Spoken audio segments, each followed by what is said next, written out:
அனைவருக்கும் வணக்கம். நான் உங்கள் விஜய் சக்தி பிரியா. பொதுவாகவே கவர்மெண்ட் எக்ஸாம்ஸ் அப்படின்னு சொன்னாலே எல்லாருக்குமே தோன்ற ஒரு விஷயம் ஒரு செட்டில்டு ஜாப். ஒரு கவர்மெண்ட் எக்ஸாம் நம்ம எழுதி நம்ம கிராக் பண்ணி உள்ள ஒரு கவர்மெண்ட் வேலையில் உட்காந்துட்டா நம்ம ஃபுல் அண்ட் ஃபுல் ஃப்ரீயாக இருக்கலாம். எந்த ஒரு ப்ரெஷரும் நம்மளுக்கு இருக்காது, வேலையை விட்டு தூக்க மாட்டாங்க. அண்ட் அதே மாதிரி நிறைய சலுகைகள் நம்மளுக்கு இருக்கும். இந்த மாதிரி நம்ம எல்லாருக்குமே தெரிஞ்ச ஒரு விஷயம் இந்த சலுகைகள் அண்ட் என்னென்னலாம் கவர்மெண்ட் ஜாப்ல போகிறதுனால பெனிஃபிட்ஸ். அண்ட் இதே தான் நம்ம பேரண்ட்ஸ்க்கும் தெரியும். அதனால தான் நம்மளை எப்போவுமே என்ன படித்தாலும் சரி கவர்மெண்ட் ஜாப் ஒரு ட்ரை பண்ணி பாரு, கவர்மெண்ட் எக்ஸாம் ஒன்று எழுதி பாரு அப்படின்னு சொல்லுவாங்க. பட் அந்த ஒரு கவர்மெண்ட் ஜாப்க்கு ப்ரிப்பரேஷன்ஸ் அப்படின்ற ஒன்று இருக்கு. அண்ட் இதே மாதிரி நிறைய பேரண்ட்ஸ், எல்லா பேரண்ட்ஸுமே சொல்றதுனால அந்த காம்படிட்டிவ்னஸ் அப்படின்ற ஒன்று இருக்கு. ஸோ அந்த காம்படிஷன்ஸ்லாம் தாண்டி இன்னைக்கு ஒரு ஆர்ஆர்பி ஜூனியர் இன்ஜினியரிங் ஒரு வேலையை கிராக் பண்ணி இப்போ நம்ம கூட ஒருத்தர் உட்காந்துருக்காரு. ஸோ வணக்கம் சார், எப்படி இருக்கீங்க? நல்லா இருக்கேன். ஓகே, நான் ரொம்ப நல்லா இருக்கேன். ஸோ நான் சொன்ன மாதிரி தான், எப்போவுமே கவர்மெண்ட் எக்ஸாம் அப்படின்னாலே நம்மளுக்கு பிடிக்குதோ இல்லை நம்ம பேரண்ட்ஸ்க்கு ரொம்ப பிடிச்ச ஒரு விஷயம். ஸோ நீங்கள் எப்படி இந்த கவர்மெண்ட் எக்ஸாம்ஸ்குள்ளே என்டர் ஆனீங்க? உங்கள் பேரண்ட்ஸ் சொல்லியா இல்லை உங்களுக்கே அது தெரியுமா, அந்த அவேர்னஸ் இருந்துச்சா? எனக்கு அந்த அவேர்னஸ் ஸ்டார்டிங் இல்லை. ஓகே. அப்புறம் ஃப்ரெண்ட்ஸ்லாம் படிச்சுட்டு இருந்தாங்க. ஸோ அவங்கள ரெஃபர் பண்ணும்போது நான் இருந்த பொசிஷன், நான் ஏற்கனவே ப்ரைவேட் ஒர்க் பண்ணிட்டு இருந்தேன். ஸோ அங்கே இருந்த பொசிஷன் எனக்கு கொஞ்சம் கம்ஃபர்டபுள் இல்லை, கொஞ்சம் பயந்துகிட்டே இருந்தேன் எப்போ தூக்குவாங்கன்னு. ஸோ அதனால் கொஞ்சம் சேஃப்டிக்காக தான் இந்த ஃபீல்டுக்குள்ளே வந்தேன். ஸோ அப்படி தான் ஆரம்பிச்சிச்சு என் ப்ரிப்ரேஷன். ஓகே. ஸோ ஆல்ரெடி ஒரு ஸ்டூடெண்ட்டாக இருந்து நம்ம கவர்மெண்ட் எக்ஸாமுக்கு ப்ரிப்பேர் பண்ணுறது வேறு ஒரு ஃப்ளோ இருக்கும். பட் இப்போ நீங்கள் ஒரு ஜாப் போயிட்டீங்க, அங்கே உங்களுக்கு வேறு டோட்டலி வேறு ஒரு சர்க்கிளாக இருந்திருக்கும், வேறு ஒரு சரௌண்டிங்ஸாக இருந்திருக்கும். திருப்பி அந்த கவர்மெண்ட் எக்ஸாம்ஸ் ட்ரை பண்ணுறேன் அப்படின்னு சொல்லும்போது ஃபஸ்ட்டு உங்கள் வீட்டில் என்ன சொன்னாங்க? இந்த மாதிரி ஒரு ப்ரைவேட் ஜாப் இருக்குது, பட் இருந்தாலும் நான் ட்ரை பண்ணி பார்க்குறேனே அப்படின்னு சொல்கிறப்போ வீட்டில் பெருசாக ரியாக்ட் பண்ணல. அவங்க நீ உன் இஷ்டத்துக்கு பண்ணிக்கோ, உங்களுக்கு ஃப்ரீடம் தான், எதுவுமே கண்டுக்கல, பிடிச்சா நீ அதை பண்ணிக்கோ அப்படின்னு சொல்லிட்டாங்க. ஸோ நானும் அதை பர்சீவ் பண்ண ட்ரை பண்ணிட்டேன், அப்படியே வந்துட்டேன். ஓகே, பெருசாலாம் யோசிக்கல. Okay okay. ஸோ ஃப்ரெண்ட்ஸுமே உங்கள் கூட வேலை பார்த்துட்டு இருந்தவங்க கவர்மெண்ட் எக்ஸாம் ட்ரை பண்ணிட்டு இருந்தாங்க? ஆமாம் ஆமாம். இல்லை, காலேஜ் முடிச்சுட்டு அவங்க தனியாக பண்ணிட்டு இருந்தாங்க, நான் ஒர்க் போயிட்டேன். சும்மா பேசிகிட்டு இருக்கும்போது பழகும்போது அவங்க கொஞ்சம் அவங்க லைஃப் கொஞ்சம் செட்டில் ஜாலியாக இருந்தாங்க. ஓகே. நான் யோசிச்சுக்கிட்டே இருக்கிற மாதிரி அப்படியே இருந்துட்டு இருந்துச்சு. ஸோ அவங்கள பார்க்கும்போது சரி நம்மளும் ட்ரை பண்ணலாம் அப்படின்னு ஒரு ஐடியா இருந்துச்சு. ஓகே. ஸோ கவர்மெண்ட் எக்ஸாம் அப்படின்னு சொல்லும் போதே நிறைய ஒரு நம்மளுக்கு ஆப்ஷன்ஸ் இருக்கும். ஸோ இதுதான் எனக்கு வேணும் அப்படின்றத நீங்கள் ஃபஸ்ட்டு எப்படி டிசைட் பண்ணீங்க? நான் ஃபஸ்ட்டு டிஎன்பிஎஸ்சி எக்ஸாம் ஒன்று எழுதியிருந்தேன். ஓகே. ஸோ அதுக்கே எனக்கு என்ன மோட்டிவேஷன் அப்படின்னா, நான் ஒரு இன்டர்வியூ பார்த்துருந்தேன். ஸோ அது என்ன சொல்லியிருந்தாங்க அப்படின்னா, எல்லோரும் ஒரே ஃபீல்டு, அதாவது ஒரு பிஸ்னஸ் ஒரு மாடல் இன்டர்வியூ அது. அதில் ஒருத்தர் சொல்லியிருந்தார், எல்லோரும் ஒரே ஃபீல்டு நோக்கி போயிட்டுருக்காங்க, காம்படிஷன் எங்கே இருக்கோ அங்கேயே போயிட்டுருக்காங்க, நிறைய இடம் காம்படிஷன் இல்லாமல் இருக்குது, ஸோ நீ அங்கே ட்ரை பண்ணி பாருங்கள், ஈஸியாக கிராக் பண்ணலாம் அப்படின்னு சொல்லும்போது, ஸோ எந்த கவர்மெண்ட் எக்ஸாம் காம்படிஷன் கம்மியாக இருக்கும், ஈஸியாக கிராக் பண்ணலாம் அப்படின்னு யோசிக்கும் போது 2-3 எக்ஸாம் நான் கையில் எடுத்து வச்சுருந்தேன். கூகுள் பண்ணி பார்த்தீங்களா? ஆமாம், கூகுள், சாட் ஜிபிடி எல்லாமே ட்ரை பண்ணி பார்த்தேன், விசாரிச்சு பார்த்தேன். ஸோ இதெல்லாம் ட்ரை பண்ணி பார்க்கும்போது 2-3 எக்ஸாம் வச்சுருந்தேன். ஃபஸ்ட்டு டிஎன்பிஎஸ்சியில் கம்பைன் டெக்னிக்கல் சர்வீஸ் எக்ஸாம் ஒன்று இருக்கும். அதுலேயும் சில எக்ஸாம் ஒரு ஸ்பெசிஃபிக்கான இந்த டிகிரி மட்டும் எழுதுகிற மாதிரி அப்படின்னு. ஸோ அது மாதிரி அதான் நிறைய பேர் காம்படிஷன் இருக்க மாட்டாங்க. அந்த எக்ஸாம் ட்ரை பண்ணேன். Next RRB JE. இந்த எக்ஸாம் அந்தளவுக்கு யாருக்கு அவேர்னஸ் இருக்காது. எல்லோரும் மேக்ஸிமம் எஸ்எஸ்சி ஜேஇக்கோ எஸ்எஸ்சி சிஜிஎலுக்கோ இல்லை டிஎன்பிஎஸ்சிக்கோ போவாங்க. ஸோ இதுக்கான அவேர்னஸ் ரொம்ப கம்மி. ஈவன் இந்த வாட்டி ஆர்ஆர்பி ஜேஇக்கே தமிழ்நாட்டில் கிளியர் பண்ணவங்க 1:652 40 50 100 தான் இருக்காங்க. அவ்வளோதான் அவேர்னஸ் இருக்குது. ஸோ அதனால் இந்த எக்ஸாம் கொஞ்சம் ஆப்டாக இருக்கும் அப்படின்னு சொல்லிட்டு அந்த எக்ஸாம் நான் ட்ரை பண்ண ஆரம்பித்தேன். Okay okay. ஸோ எந்த எக்ஸாம்னு ப்ரிப்பேர் பண்ணுறதுக்கு கூகுள், சாட் ஜிபிடி நீங்கள் சொன்ன மாதிரி பண்ணீங்க. இப்போ அந்த எக்ஸாம் நீங்கள் டிசைட் பண்ணிட்டீங்க. ஸோ ஃபஸ்ட்டு என்ன ஒரு ஸ்டெப் எடுத்தீங்க? எப்படி ப்ரிப்பரேஷன் ஸ்டார்ட் பண்ணீங்க? எனக்கு மேக்ஸ் வரும். ஸோ அதை பேஸ் பண்ணி தான் நான் எது எனக்கு ஈஸியாக வரும், என் ஸ்ட்ரென்த் எதுன்னு யோசிச்சு தான் எடுத்தேன். ஸோ எனக்கு மேக்ஸ் ஸ்ட்ராங்காக வரும் ஸ்கூல் டைமில் ஸோ அதனால் இந்த எக்ஸாம் CBT 1 CBT 2 ரெண்டாவது பிரியும். CBT 1 மேக்ஸ் 50 மார்க்ஸ் கிட்ட வரும். ஸோ அதான் மெயின் பார்ட் ப்ளே பண்ணுது. ஸோ அதனால் அந்த எக்ஸாம்ஸ் அந்த மேக்ஸை நான் ஃபஸ்ட்டு எனக்கு ஸ்ட்ராங்கானது இன்னும் ஸ்ட்ராங் ஆகிக்கிட்டேன். ஓகே. நெக்ஸ்ட்டு எனக்கு சயின்ஸு கொஞ்சம் வரும். ஸோ சயின்ஸ் பேசிக்ஸ் புக்ஸ் படித்தா போகிற மாதிரி தான் இருந்துச்சு. நான் ஸ்கூல் புக் தான் ஃபுல்லாக ஃபாலோ பண்ணேன். NCERT புக்குன்னு சொல்லுவாங்க, சென்ட்ரல் கவர்மெண்ட் எக்ஸாம்ஸ் ஸோ அதை மட்டும் நான் 6th to 10th ஃபாலோ பண்ணேன், அவ்வளோதான். ஸோ மேக்ஸிமம் நான் பெருசாக வெளியே போய் படிக்கிறது, சர்ச் பண்ணி படிக்கிறது அதெல்லாம் நான் பெருசாக பண்ணல, அவ்வளோதான். ஓகே. ஸோ நீங்கள் சொன்ன மாதிரி நானும் நிறைய இடத்துல கேள்விப்பட்டிருக்கேன். நீங்கள் ஒரு எக்ஸாம் ப்ரிப்பேர் ஆகிறீங்க, ஒரு கவர்மெண்ட் ஜாப் ப்ரிப்பேர் ஆகிறீங்க, ஈவன் சிவில் சர்வீஸ்க்கு நீங்கள் NCERT புக் 6th ஸ்டாண்டர்ட்லேருந்து 12th ஸ்டாண்டர்ட் புக்ஸ் வரைக்கும் படித்தாலே போதும், அதுலேயே உங்களுக்கு அவ்வளோ இன்ஃபர்மேஷன் இருக்குன்றாங்க. அது உண்மையா? ஆமாம், எல்லாமே அதிலே கவர் ஆயிரும். சொல்லுவாங்கள்ல, known something in everything in something சொல்லுவாங்கள்ல. ஸோ அது மாதிரி அந்த புக்கில் எல்லாத்த பற்றியுமே ஒரு சின்ன ஒரு விட்டு எல்லாமே இருந்துடும். ஓகே. ஸோ அது மாதிரி அந்த புக்கு படித்தாவே நமக்கு எக்ஸாம் கிராக் பண்ணுற அளவுக்கான ஒரு நாலேஜ் வந்துடும். ஸோ என்ன சிபிடியில் கேட்பாங்க, நமக்கு என்ன தெரிஞ்சிருக்குங்கிறத நம்மளை ப்ரூவ் பண்ணிக்கிறது இடம் தான் இந்த எக்ஸாம். ஸோ நம்ம எந்த அளவுக்கு இந்த எக்ஸாம் இந்த அளவுக்கு தெரிஞ்சுக்கிட்டா போதும். ஸோ அதை அந்த புக்கு நமக்கு கொடுத்துரும்.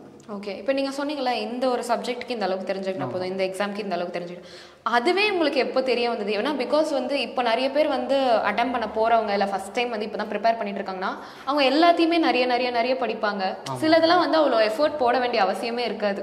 பட் இருந்தாலும் அவங்களுக்கு அது எவ்வளோ வரும்னு தெரியாமல் இருக்கலாம், இதுக்கு வந்து நம்ம எவ்வளோ எஃபோர்ட் போடணும்னு தெரியாமல் இருக்கலாம். நீங்கள் சொல்லியிருந்தீங்க, ஸோ எந்தெந்த சப்ஜெக்ட்டுக்கு நீங்கள் எவ்வளோ எஃபோர்ட் போட்டால் போதும், இது கொஞ்சம் எக்ஸ்ட்ரா எஃபோர்ட் நம்ம போட்டு தான் ஆகணும்னா என்னென்ன சப்ஜெக்ட்டுக்கு என்னென்ன எஃபோர்ட்ஸ் சொல்வீங்க? So first apti, reasoning, GS, GA அப்படின்னால பிரிச்சுப்பாங்க. மேக்ஸ் பொறுத்த வரைக்கும் வந்து கான்செப்ட்ஸ் பேசிக் ஃபண்டமெண்டல் ஸ்ட்ராங்காக இருந்துட்டோம் அப்படின்னா மேக்ஸ் ஈஸியாக கிராக் பண்ணிடலாம். அது இல்லாமல் ஒவ்வொரு சாப்டருக்குள்ளேயுமே வந்து ஒரு 6-7 மாடல்ஸ் கொஷின்ஸ் தான் இருக்கும்.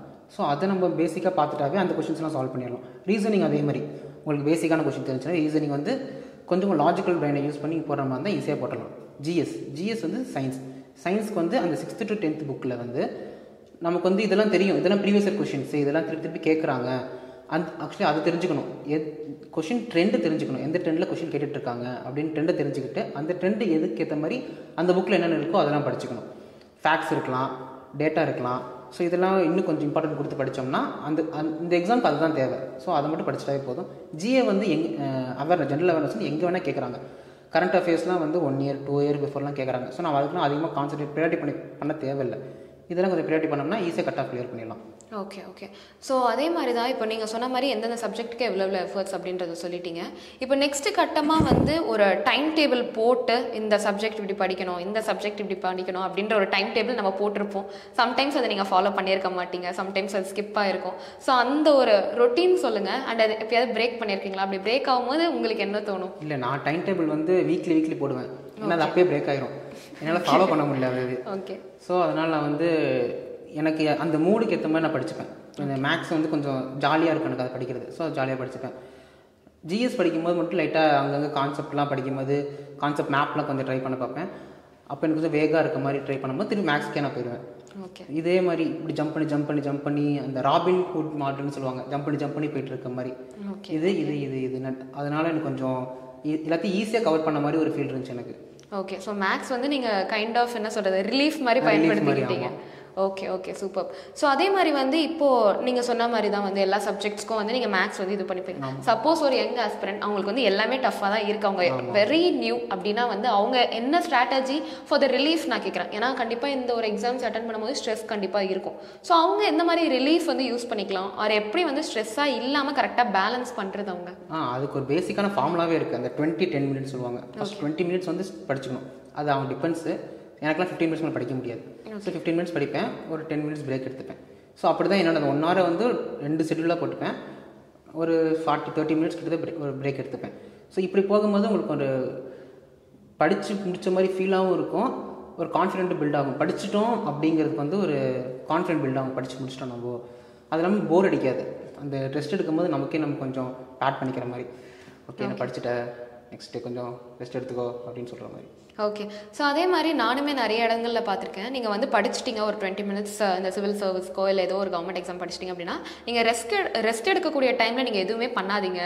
ஸோ தட் நீங்கள் படித்தது அப்படியே மைண்டில் இருக்கும். சப்போஸ் நீங்கள் ஃபோன் பார்க்குறீங்களோ இல்லை மியூசிக் கேட்டுட்டாலுமே கூட அது உங்களுக்கு விட்டு லைக் என்ன சொல்கிற 20 minutes படித்ததை அப்படியே இந்த 10 minutes மறைஞ்சிரும் அப்படின்னு சொல்லுவாங்க. ஸோ நீங்கள் அந்த 10 minutes ஆஃப் ரெஸ்ட்டு என்ன பண்ணுவீங்க? அண்ட் இது உண்மையா? ஃபர்ஸ்ட் ஆஃப் ஆல் இல்லை, எனக்கு அப்படிலாம் நடக்கல. ஓகே. நான் ஜாலியாக ஃப்ரெண்ட்ஸில் பேச போயிடுவேன், அப்படியே பேசிட்டு ரெஸ்ட் எடுத்துப்பேன். அவ்வளோதான். நான் சாங்ஸ் கேட்பேன். பெருசாக அது நீங்கள் சொல்கிற மாதிரி எனக்கு எதுவும் அஃபெக்ட் பண்ணல. எனக்கு அது நான் அப்படியே ஜாலியாக தான் எடுத்துக்கிட்டேன். அது ரெஸ்ட் டைம், அவ்வளோதான். அது ரெஸ்ட்டு. எதுக்குமே படிக்க மட்டும் கூடாது, அங்கே வேறு என்ன பண்ணிக்கலாம் அப்படின்னு. நீங்கள் சொல்கிறத பார்த்தா அவ்வளோலாம் ஸ்ட்ரெஸ்ஃபுல்லாக இல்லைங்க, நான் ஜாலியாக நார்மலாக தான் படித்தேன் அப்படின்ற மாதிரி. இந்த எக்ஸாமுக்கு வந்து கொஷின் வந்து ஈஸியாக தான் இருக்கும், ரொம்ப டஃப் பயப்படுற அளவுக்கு எக்ஸாம் கிளியர் பண்ண முடியாத அளவுக்குலாம் கிடையாது. கொஷின் ரொம்ப ஈஸியாக தான் இருக்கும். பேசிக்கான கொஷின்ஸ்லாம் நம்ம ஃபஸ்ட்டு இந்த இதெல்லாம் இம்பார்ட்டன்ஸ் சொல்லுவாங்கல்ல, இம்பார்ட்டன்ட்லாம் ஃபஸ்ட் நம்ம முடிச்சுட்டே வந்துட்டோம் அப்படின்னா அந்த டிக் பண்ணிட்டு வந்தோம்னா ஈஸியாக கிளியர் பண்ணிடலாம் எக்ஸாம்ஸ். ஓகே. அந்த மாதிரி நீங்கள் டிக் பண்ணக்கூடிய விஷயங்கள் ஃபஸ்ட்டு என்னென்ன? ஃபஸ்ட்டு டஃப் சப்ஜெக்ட் ஏதோ அதுதான் சயின்ஸ் தான் எடுத்த ஆரம்பித்தேன். ஸோ மேக்ஸ் வந்து எனக்கு தெரியும் நான் இப்படி தான் முடிச்சிருவேன், சயின்ஸ் கண்டிப்பாக நான் முடிக்க மாட்டேன், நான் முடிக்கவும் இல்லை. நான் அதில் எது இம்பார்ட்டண்ட்டோ ஃபஸ்ட்டு அதுதான் எடுத்து ப்ரியாரிட்டி பண்ணி அதை படிக்க ஆரம்பித்தேன், அதை டிக் பண்ணிக்கிட்டேன். நெக்ஸ்ட்டு அப்படியே சயின்ஸில் எப்பயுமே ஒரு நாள் சயின்ஸ்க்கு வந்து ஒரு 2 hours ஆச்சு ஒதுக்கிடுவேன். ஸோ அப்போ தான் சயின்ஸ் முடிக்க முடியும். நெக்ஸ்ட்டு ப்ரீவியஸ் இயர் கொஷின்ஸ் வந்து நான் எவ்வளோ படிச்சிருக்கனுடைய படித்து முடிச்சுட்டேன் முடிக்கல அதெல்லாம் யோசிக்க மாட்டேன். அன்றைக்கான ஒரு 1 hour ப்ரீவியஸ் இயர் கொஷினை பார்த்துருவேன். அது எனக்கு புரியாட்டியும் பரவாயில்ல, அது மக்கப் கூட பண்ணிப்பேன். அதுக்காக ஷார்ட்கட் வச்சுப்போம். நீங்கள் எல்லாருமே காம்படிட்டிவ் எக்ஸாம் படிக்கும்போது ஷார்ட்கட் பயங்கரமாக வச்சுப்பாங்க. ஓகே. ஸோ ஷார்ட்கட் வந்து பெரிய ரோல் ப்ளே பண்ணும். ஸோ அது மாதிரி இடத்துல வந்து நிறைய ஷார்ட்கட் வச்சுப்பேன் நான். ஸோ திருப்பி அதை புரிஞ்சு படிக்கும்போது எனக்கு இன்னும் அது ஈஸியாக மைண்டில் சேவ் ஆயிரும். ஓகே. ஸோ இந்த ஷார்ட்கட்ஸ் வச்சுப்பேன் அப்படின்னு சொன்னீங்க. ஸோ வந்து ஃபர்ஸ்ட் ஆஃப் ஆல் இந்த ஷார்ட்கட்ஸ் உருவாக்கணும் அப்படின்னாலே நம்மளுக்கு தெரியணும் எதுக்கு எப்படி ஷார்ட்கட்ஸ் வச்சுக்கலாம் அப்படின்னு. ஸோ அந்த மாதிரி ஏதாவது ஸ்ட்ராட்டஜிஸ் இருக்கா? அதை நீங்களே பில்ட் பண்ணதா இல்லை யார்கிட்டயாவது கற்றுக்கிட்டீங்களா? மேபி உங்கள் ஃப்ரெண்ட்ஸ் யாராவது கிராக் பண்ணவங்க இருக்கலாம், அவங்க கிட்ட இருந்து கற்றுக்கிட்டீங்களா? ஆமாம், அவங்க தான் சொல்லி கொடுத்தது. ஓகே. நான் ஒரு இடத்துக்கு படிக்க போயிட்டு இருந்தேன், ஒரு லைப்ரரிக்கு. அவங்க தான் இது மாதிரி ஷார்ட்கட்ஸ்லாம் வந்து ஆக்சுவலி யூடியூப்லேயே வந்து அவங்க நடத்தும் போதே ஷார்ட்கட்ஸ் தான் நடத்துவாங்க. இப்படி ஈஸியாக புரிஞ்சுக்கலாம், இதை எப்படி ஞாபகம் வச்சுக்கோங்க. ஸோ நம்ம அதை வந்து பாதி நான் அதுலேருந்து எடுத்துக்கிட்டேன். அப்புறம் எனக்கு தெரிஞ்ச மாதிரி மூவிஸ் நேம், பாட்டு அதெல்லாம் யூஸ் பண்ணிக்கிட்டேன். அதெல்லாம் ஆன்சர்ஸோட கனெக்ட் பண்ணி அதெல்லாம் கனெக்ட் பண்ணி. ஓகே. ஸோ நீங்கள் ஆல்ரெடி சொல்லியிருந்த மாதிரி நீங்கள் ஆல்ரெடி ஒரு ப்ரைவேட் செக்டாரில் வந்து ஜாப் போயிட்டு இருந்தீங்க. இது ப்ரிப்பேர் பண்ணும்போது விட்டுட்டு ஃபுல் டைமாக இதுக்காக வந்து டைம் ஸ்பெண்ட் பண்ணிங்களா? நான் வந்து CBT 1க்கு வந்து நான் அப்படியே சைமல்டேனியஸாக பண்ணிக்கிட்டேன். CBT 2 வரும்போது நான் ஜாப் விட்டுட்டேன். எனக்கு தெரிஞ்சிருச்சு இது CBT 2 வந்து CBT 1 ஈஸியாக இருக்காது, ஓகே, கொஞ்சம் எஃபோர்ட் போட்டாகணும். ஸோ அந்த எஃபோர்ட்டுக்கு வந்து எனக்கு அது செட் ஆகாது அப்படின்னு சொல்லிட்டு அதை விட்டுட்டேன். ஓகே. ஃபுல் ஃப்ளெஜ்டாக வந்து CBT 2க்கு நான் படிச்சுட்டு வந்தேன். ஸோ எப்படி ஃபஸ்ட்டு CBT 1 பற்றி பேசலாம். ஸோ எப்படி பேலன்ஸ் பண்ணீங்க? ஏன்னா ப்ரைவேட் செக்டார்லனா ஒரு ஒர்க் ஹவர்ஸ் முடிச்சுட்டு நம்ம வீட்டுக்கு வரதுக்கே வந்து சாப்பிட்டு தூங்குறதுக்கு தான் வந்து கரெக்டாக இருக்கும். ஸோ அப்படி இருக்கும் போது how did you manage both? எனக்கு எனக்கு வந்து ஒர்க் ஃப்ரம் ஹோம் தான் ஒர்க் பண்ணிட்டு இருந்தேன் அப்போது. ஓகே. ஸோ நான் அப்பப்போ கேப்பில் நான் வந்து ரெஸ்ட் எடுக்கிற மாதிரி நான் படிச்சுப்பேன். நெக்ஸ்ட் ஈவினிங் டைமில் ஃப்ரீயாக தான் இருக்கும். ஸோ நான் ஈவினிங் வந்து ஃபுல் ஃப்ளெஜ்டாக எக்ஸாமுக்கு தான் படிச்சுட்டு இருந்தேன். ஓகே. ஸோ எனக்கு அதனால் அது கஷ்டமாக தெரில. எனக்கு அது இல்லாமல் ரொம்ப கம்மி சிலபஸ்ஸு, டைம் அதிகமாக இருந்துச்சு. நான் ஒரு 5 மந்த் கிட்ட எடுத்துக்கிட்டேன், 4-5 மந்த் கிட்ட எடுத்துக்கிட்டேன். ஸோ 5 to 6 months போதுமா CBT 1க்கு? எனக்கு மேக்ஸ் வரல அப்படின்னா எக்ஸாம் ரொம்ப கஷ்டமாக இருக்கும். ஏன்னா அது பயந்துருவாங்க மேக்ஸை பார்த்து. மேக்ஸ் கொஞ்சம் ஈஸியாக வந்துருச்சு அப்படின்னா எக்ஸாம் அது ஒரு மாதிரி ஈஸியாக வந்துடும். ஸோ மேக்ஸ் நம்ம ஈஸி பண்ணிட்டாலே வந்து மற்ற சப்ஜெக்ட்ஸ் எல்லாமே சேர்த்து கவர் பண்ணுறதுக்கு ஒரு 5 to 6 months போதும். RRB ஜெயாக இருக்கட்டும், SSC எக்ஸாம் எதாக இருக்கட்டும், மேக்ஸ் வந்து ரொம்ப இம்பார்ட்டன்ட். ஏன்னா அதில் இருக்க எல்லாரும் அதில் ஃபுல் மார்க் எடுத்துருவாங்க. நீங்கள் கிட்டத்தட்ட ஃபுல் மார்க் எடுத்துடணும். ஓகே. ஓகே. ஏன்னா மற்ற கொஷின்ஸ் எதுலேருந்து எடுப்பாங்க நமக்கு அவேராக இருக்காது. ஸோ இதுலேருந்து தான் மேக்ஸிமம் கொஷின், இந்த கொஷின் தெரிஞ்சு நமக்கு. ஸோ அதனால் மேக்ஸ் வந்து நல்லா ஸ்ட்ராங்காக படிச்சிட்டோம் அப்படின்னா ஈஸியாக கிளியர் பண்ணிடலாம். ஓகே. ஓகே. இப்போ நீங்கள் சொன்னீங்களா மேக்ஸ் டஃப்பாக இருக்கிறவங்களுக்கு வந்து இப்போ ஒரு நல்ல சாய்ஸாக இருக்காது. நல்ல சாய்ஸாக இருக்காது. ஓகே. ஸோ TNPSC இருக்குது. TNPSC வந்து மேக்ஸ் உங்கள் ஸ்லோவாக இருந்தாலும் நீங்கள் அங்கே பண்ணிக்கலாம். பட் இங்கே வந்து மேக்ஸ் பிளேஸ் அ மேஜர். சரி, சப்போஸ் வந்து மேக்ஸ் வந்து எனக்கு ஓரளவுக்கு வரும், பட் எனக்கு வந்து இன்னும் நீங்கள் சொல்கிற மாதிரி எனக்கு அது ரொம்ப லைக் ஈஸியாலாம் வராது அப்படின்னா அவங்க எப்போத்துலேருந்து ஸ்டார்ட் பண்ணணும் இந்த ப்ரிப்பரேஷன்? ஸோ அவங்க RRB JEE இல்லை SSC JEE தான் பர்சியூ பண்ண போகிறாங்க அப்படின்னா மேக்ஸ் வந்து அட்லீஸ்ட் ஒரு அவங்க எபிலிட்டி பொறுத்து தான், அட்லீஸ்ட் ஒரு 6-7 மந்த்துக்கு முன்னாடி இருந்தாச்சும் ஆரம்பிச்சிருக்கணும். ஃபஸ்ட்டு மேக்ஸை ஃபுல்லாக கவர் பண்ணியிருந்துட்டாங்க அப்படின்னா ஸோ நம்ம அதை வந்து அது ரீகால் பண்ணுறதுக்கு கொஞ்சம் டைம் எடுத்துக்கும். ஏன்னா மேக்ஸ் வந்து ப்ராக்டிஸ் நிறையா பண்ணணும், அப்போ தான் புரிய ஆரம்பிக்கும். ஸோ அதுக்கான டைம் வந்து கண்டிப்பாக 2-3 months ஆகும். ஸோ அதுக்கான டைம் என்னென்னு அவங்க ஷெடியூல் பண்ணி இப்போ எக்ஸாம் வரதுக்கு ஒரு 3 months பிஃபோர் ஆச்சும் மேக்ஸை கம்ப்ளீட் பண்ணியிருக்கணும். ஸோ அதுக்கேற்ற மாதிரி அவங்க பிளான் பண்ணிக்கிட்டால் கரெக்டாக இருக்கும். ஓகே. ஸோ அதுக்கு என்னென்ன ஏதாவது புக்ஸ் ஆர் என்னது வெப்சைட்ஸ் என்ன ரெஃபர் பண்ணலாம் அவங்க? நான் ஃபுல்லாக யூடியூப்பில் தான் பார்த்தேன். யூடியூப்பில் வந்து நடத்துவாங்க. ஸோ அதை நான் நோட்ஸ் எடுத்துக்கிட்டேன். ஸோ நான் அதான் சொன்ன மாதிரி ஃபுல்லாக கான்செப்ட்ஸ் தான் எடுத்துக்கிட்டேன் நோட்ஸ். நிறைய ப்ராக்டிஸ் பண்ணல. இந்த கான்செப்ட் அதை வச்சு நான் அப்ளை பண்ணி நான் போட்டுக்கிட்டேன். ஓகே. ஸோ அது மாதிரி இருந்தாலே போதும். ஓகே. ஸோ யூடியூப் தான் உங்களுடைய சோர்ஸ் அப்படின்னே சொல்லலாம். ஓகே. Okay, super. ஸோ இப்போ நெக்ஸ்ட் வந்து கம்மிங் டு CBT 2. ஸோ அதுக்கு வந்து நீங்கள் உங்கள் ஒர்க்கை விட்டுட்டு இது பண்ணீங்க. ஸோ ஃபேமிலி அதுக்கு ஓகே சொன்னாங்களா ஃபர்ஸ்ட் ஆஃப் ஆல்? ஏன்னா நீங்கள் சைட் பை சைட் பண்ணும்போது தான் உங்களுக்கு ஓகே நோ பண்ணிட்டு போ அப்படின்னு விட்டுருப்பாங்க. பட் இப்போ ஜாப் நான் விட்டுட்டேன், ஃபுல் அண்ட் ஃபுல் நான் இதில் தான் ஃபோக்கஸ் பண்ண போகிறேன் அப்படின்னு சொல்கிறப்போ ஹவ் வாஸ் தேர் ரியாக்ஷன்? இல்லை, நான் கொஞ்சம் பேம்பர்டு கிட்ட தான், அதனால் எங்கள் வீட்டில் வந்து ஏதாவது பண்ணு அப்படின்னு சொல்லிட்டு விட்டுட்டாங்க. ஸோ என்னை யாரும் எதுவும் ஃபோர்ஸ் பண்ணவும் இல்லை. நான் CBT 2 அப்படி கிளியர் பண்ணிட்டேன் அப்படின்னு சொன்னோன்னே சூப்பர், சரி அடுத்தது படி அப்படின்னு சொல்லி விட்டாங்க. நானும் அப்படியே பட் நம்மளுக்கு ஒரு ஃபீல் இருந்திருக்கும்ல, ஃபர்ஸ்ட் நம்ம சம்பாரிச்சு நம்ம கொடுத்துட்டு இருப்போம். அந்த ஒரு ஜர்னி எப்படி இருந்துச்சு? இல்லை, நான் என்ன பயந்தேன்னா கிளியர் பண்ணலன்னா என்ன பண்ணிடுவேன், அந்த பயம் தான் இருந்துச்சு எனக்கு. பட் அது ஒரு இடத்துல ஒரு போல்டாக ஒரு மூவ் பண்ணி ஆகணும்ல. ஸோ அது அந்த இடத்துல நான் சூஸ் பண்ணது எனக்கு அது லைஃப் சேஞ்சிங்காக இருந்துச்சு. ஸோ நான் அப்படி தான் எடுத்துக்கிட்டேன். ஸோ நம்ம ட்ரை பண்ணி பார்ப்போம், கண்டிப்பாக முடியும் அப்படிங்கிறத ஒரு நம்பிக்கையோடு தான் நான் வந்தேன். ஓகே. ஸோ அதர் தென் நோயிங் சப்ஜெக்ட், ரெண்டு விஷயம் வந்து ஒரு மேஜர் ரோல் ப்ளே பண்ணும் இந்த ஒரு எக்ஸாமில். ஒன்று வந்து டைமிங் அண்ட் இன்னொன்று அஸ் யூ செட் ஸ்ட்ராட்டஜி. ஒரு கொஸ்டின்ஸை எப்படி நம்ம சால்வ் பண்ணணும், எவ்வளோ டைம்குள்ளே ஒரு கொஸ்டின்ஸ் நம்ம சால்வ் பண்ணால் ஃபுல்லாக அட்டம் பண்ண முடியும் அப்படின்றது. இது ரெண்டுமே வந்து எல்லா கவர்மெண்ட் எக்ஸாம்ஸ்க்குமே அந்த ஒரு ஸ்ட்ராட்டஜி கண்டிப்பாக வேணும். ஸோ டைமிங் அண்ட் ஸ்ட்ராட்டஜி நீங்கள் எப்படி ஸ்டார்ட் பண்ணீங்க? அண்ட் டைமிங் வந்து வச்சு ஃபஸ்ட்டு நம்ம எல்லா சப்ஜெக்டும் பண்ணியிருப்போம், பட் டைமிங் வச்சு நம்ம கொஞ்சம் எக்ஸாம் நியர் ஆக தான் நம்ம டைமிங்கை வந்து நம்ம மைண்ட்லேயே வந்திருக்கோம். ஸோ உங்களுக்கு அது எவ்வளோ டைம் தேவைப்பட்டது? CBT 1 வந்து டைமிங் ரொம்ப முக்கியம். ஏன்னா அது அந்த பேப்பர் வந்து அந்த டைம்க்குள்ளே முடிக்கவே முடியாது, அப்படி தான் செட் பண்ணியிருப்பாங்க. ஓகே. ஆனால் CBT 2 வந்து இப்போ நாங்கள் ஃப்ரெண்ட்ஸ் நிறைய பேர் கிளியர் பண்ணியிருந்தோம். ஸோ அவங்க எல்லோரும் வந்து CBT 2 பொறுத்த வரைக்கும் டைமிங் வந்து ஈஸியாக முடிச்சிடலாம். அந்த டைமிங்க்கும் கொஷின் பேப்பர் வந்து கிட்டத்தட்ட ஒரு 15-10 மினிட்ஸ்லேயும் எக்ஸாம் முடிச்சிடலாம். ஸோ அது மாதிரி தான் இருக்கும். பட் CBT 1 என்ன ஆகும் அப்படின்னா டைமிங் வந்து மேஜர் ரோல் ப்ளே பண்ணும். ஸோ அப்போ என்ன பண்ணோம் அப்படின்னா மேக்ஸ் கொஷின்ஸ் வந்து நிறைய டைம் எடுத்துக்கிற மாதிரி உங்களுக்கு ஃபீலாகவே இருக்கும். ஸோ நம்ம அதில் மெயினாக மேக்ஸில் இருக்க டைமிங்க்கு மட்டும் நம்ம வந்து கான்சன்ட்ரேட் பண்ணி கொஷின்ஸை சீக்கிரம் போகிறதுக்கு ட்ரை பண்ணோம். ஸோ அதுக்கு ஷார்ட்கட்ஸ் இருக்குது. மேக்ஸில் வந்து டேரெக்டாக கிவன், நம்ம ஸ்கூல் படித்த மாதிரி கிவன் ஃபார்முலா அப்படிலாம் பண்ண முடியாது. ஸோ டேரெக்டாக வந்து அதுக்கும் சில ஷார்ட்கட்ஸ் இருக்கும். இப்படி கொஷின் கேட்டால் இந்த ஃபார்முலாவில் இந்த ஷார்ட்கட்டில் போட்டால் ஒரு 20 செகண்ட்ஸில் முடிச்சிடலாம், 30 செகண்ட்ஸில் முடிச்சிடலாம். ஸோ அந்த கண்டிப்பாக இது மாதிரி எக்ஸாம்ஸ் வரும்போது அந்த ஷார்ட்கட்டை யூஸ் பண்ணியே ஆகணும். அதை ஃபாலோ பண்ணுறது தான் நல்ல ஐடியா. ஓகே.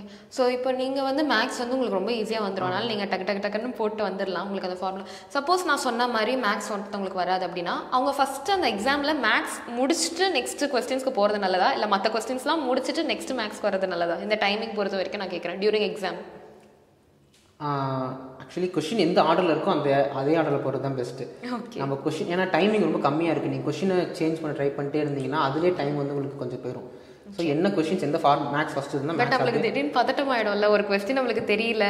ஆக்சுவலி 100 தேவையில்லை. ஓகே. 76, 70, 75 எடுத்தால் அவ்வளோதான் போதும். ஸோ நம்ம நிறைய ஸ்கிப் பண்ணிட்டு போயிடலாம். ஓகே. ஓகே. ஸோ நம்ம ஸ்கிப் பண்ணிட்டு அதுதான் அங்கே ஒரு இன்டெலிஜென்ட்டாக ப்ளே பண்ணணும். ஸ்கிப் வந்து எந்த கொஸ்டின் பண்ணணும் எது பண்ண, ஒரு சில கொஸ்டின்ஸ்லாம் டஃப்பாக இருக்கும்.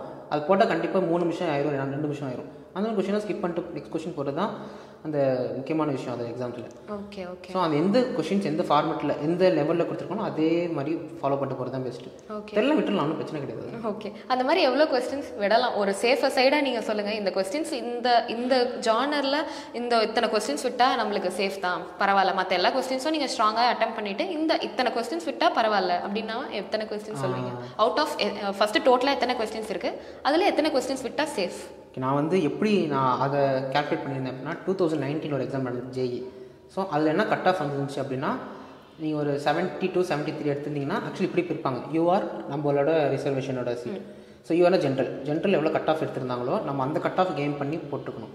ஸோ அப்போ தான் எல்லா போஸ்ட்டும் எலிஜிபிள் ஆக முடியும். CBT 2க்கு வந்து நீங்கள் என்னென்ன அதாவது போஸ்டிங் வைஸ் கட் ஆஃப் இருக்கும். ஒவ்வொரு போஸ்ட்டுக்கு ஒரு கட் ஆஃப் இருக்கும். ICFன்னு ஒரு கட் ஆஃப் இருக்கும், SRன்னு ஒரு கட் ஆஃப் இருக்கும், டிசைன் ஒரு கட் ஆஃப் இருக்கும். ஸோ ஒவ்வொரு கட் ஆஃப் நம்ம கிளியர் பண்ணியிருந்தா தான் CBT 2 எக்ஸாமுக்கு நம்ம அதுக்கு எலிஜிபிள் ஆகும். ஓகே. ஸோ நீங்கள் டாப் கட் ஆஃபில் கிளியர் பண்ணோம் அப்படின்னா அந்த மார்க் என்னமோ அந்த மார்க் எய்ம் பண்ணி நம்ம கிளியர் பண்ணணும். ஸோ நான் அப்போ என்ன வச்சுருந்தேன் அப்படின்னா 72, 73 அதான் போன வருஷம் கட் ஆஃபாக இருந்துச்சு. ஸோ இந்த வருஷம் அதே கட் ஆஃப் தான் இருக்கும். ஸோ நான் யூஆர்லேயே கிளியர் பண்ணணும்னா ஒரு 73 எடுத்திருந்தேன், 74+ எடுத்திருந்தால் போதும். ஸோ நீங்கள் அப்போ எய்ம் பண்ணும்போதே வந்து இந்த யூஆர் கிளியர் பண்ணணும் அப்படி எய்மில் தான் இருந்தேன் நான். ஸோ நான் அதே ப்ரிப்ரேஷன் அப்படி தான் ஸ்டார்ட் பண்ணேன். ஸோ 74 வரும்போது உங்களுக்கு ஒரு 25 கொஷின்ஸ் அலவன்ஸ் இருக்குது, அதை நீங்கள் விட்டுறலாம். ஓகே.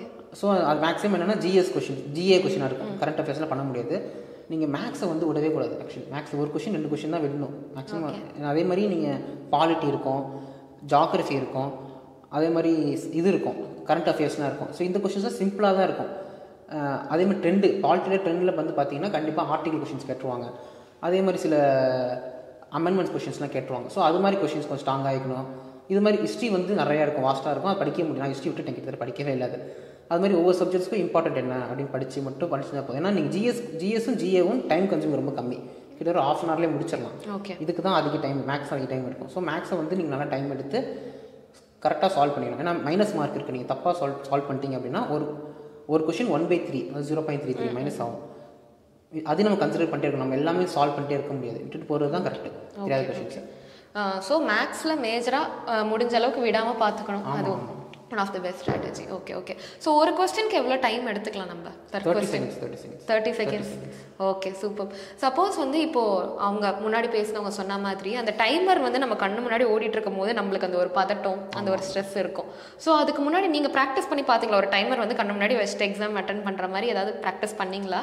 அண்ட் நீங்கள் சொன்ன மாதிரி ப்ரீவியஸ் இயர் கொஸ்டின் பேப்பர்ஸ்லாம் எப்போலேருந்து நீங்கள் ரெடி பண்ண ஆரம்பிச்சிங்க, ப்ரிப்பேர் பண்ண ஆரம்பிச்சிங்க? அதெல்லாம் ஈஸி. ஏன்னா வெப்சைட்ஸ்லேயே எல்லாமே வந்துடுது. ஒரு வெப்சைட்ஸ் இருக்குது, ஒரு அவர் சொன்னார் அதே டெக்ஸ்ட் புக் நோட் இருக்குல்ல, அவங்களே வந்து எல்லாமே அவங்களே வந்து ஒரு சார்ட்டட் பண்ணி கரெக்டாக கொடுத்துருவாங்க. ஸோ நம்ம அதை ஃபாலோ பண்ணாவே போதும். அவங்களே நிறைய டெஸ்ட் பேட்சஸ்லாம் இருக்கும். ஸோ நான் அதை தான் ஃபாலோ பண்ணேன். அதுலேயே வந்து chapter wise, topic wise, full test, mark test எல்லாமே இருக்கும். ஸோ அது அவங்களே நமக்கு ப்ரீவியஸ் இயர் கொஷின்ஸ்லேருந்து இதுக்கு முன்னாடி நடந்த என்னென்ன இந்த எக்ஸாம் கண்டக்ட் பண்ணி TCS கண்டக்ட் பண்ணுறாங்க. ஸோ அவங்க கண்டக்ட் பண்ணுற எக்ஸாம் பேட்டர்ன் எப்படி இருக்கும், அதுக்கேற்ற மாதிரி இந்த வருஷம் எப்படிலாம் கொஷின் கேட்பாங்கன்னு சொல்லி அவங்களே ஒரு மாடல் வச்சுருப்பாங்க. ஸோ நான் அதை தான் ஃபாலோ பண்ணேன். அதுவே போதும். ஓகே. ஸோ வந்து நம்ம ஒரு கவர்மெண்ட் எக்ஸாம் ப்ரிப்பேர் பண்ணுறோம் அப்படின்னா ஆல்மோஸ்ட் நீங்கள் சொன்ன மாதிரி யூடியூப் சேனல்ஸ் பார்க்குறீங்க. பட் நிறைய யூடியூப் சேனல்ஸ் ஒருத்தர் ஒரு டிப்ஸ் கொடுப்பாங்க, ஒருத்தர் ஒரு ஸ்ட்ராட்டஜி கொடுப்பாங்க.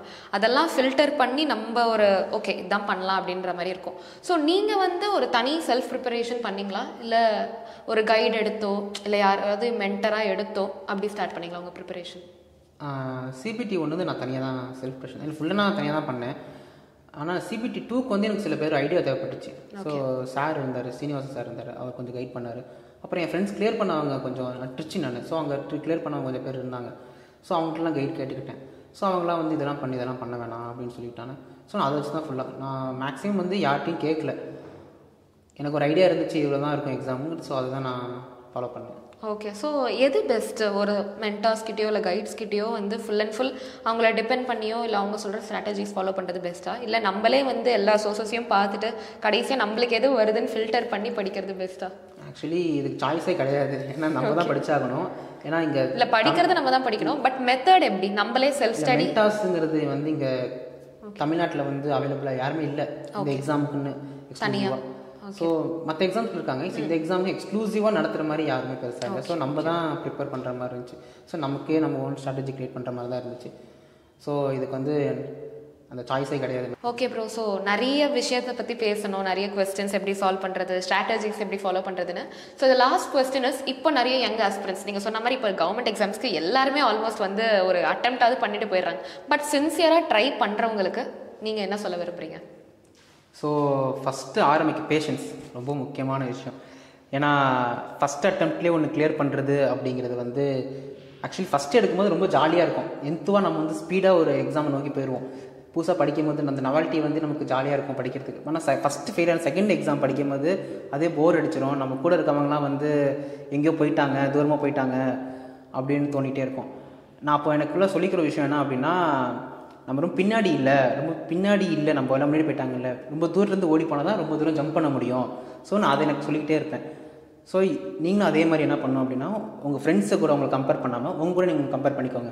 நேற்று நீங்கள் எப்படி இருந்தீங்க, இன்றைக்கி நம்ம அந்த ப்ராக்ரஸ் மைண்ட் செட் சொல்லுவாங்க, க்ரோத் மைண்ட் செட்னு சொல்லுவாங்க. ஸோ அந்த மைண்ட் செட்டில் போகிறது தான் பெஸ்ட்டு. நேற்று நம்ம எப்படி இருந்தோம், இன்றைக்கி ப்ராக்ரஸ் ஆகிறோமா. ஸோ நீங்கள் அப்படி யோசிச்சுட்டு இருந்தீங்கன்னா காம்படிட்டிவ் எக்ஸாம் ரொம்ப ஈஸியாக கிளியர் பண்ணிடலாம். Thank you. Okay, thank you bro, thank you so much. So young ஆஸ்பிரன்ஸ்க்கு என்னெல்லாம் தேவையோ அது எல்லாமே இந்த வீடியோவில் இருக்கும் அப்படின்னு நான் நம்புகிறேன். So thank you so much.